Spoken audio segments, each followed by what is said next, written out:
অস্কারে যাচ্ছে লাপাত্তা লেডিজ। কিরণ রাওয়ের লাপাত্তা লেডিজ 2025 সালের অস্কারে ভারতের অফিসিয়াল এন্ট্রি হিসেবে বেছে নেওয়া হয়েছে।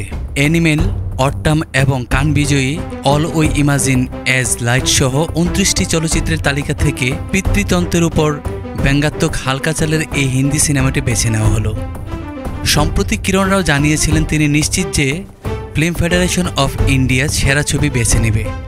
আমির পত্নী বলেন, আমি নিশ্চিত সেরা ছবিই যাবে, যাকেই বেছে নিক তারা। তবে ফেব্রুয়ারির শুরুতে সিনেমাটির প্রেস স্ক্রিনিংয়ে কিরণ বলেছিলেন, আমাদের প্রাথমিক স্বীকৃতি বক্স অফিসে দর্শকদের প্রতিক্রিয়া থেকে আসে। দর্শক ও দেশ যদি আমাদের কাজের প্রশংসা করে, সেটাই হবে আমাদের জন্য সবচেয়ে বড় প্রশংসা।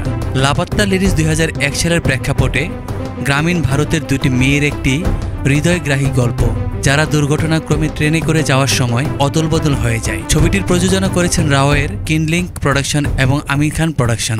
এই বছরের মার্চে মুক্তি পাওয়া এই সিনেমাটি রবি কিষান, ছায়া কদম ও গীতা আগারওয়াল শর্মার পাশাপাশি প্রধান চরিত্রে অভিনয় করেছেন নিতাংশী গোয়েল, প্রতিভা রন্তা ও স্পর্শ শ্রীবাস্তব।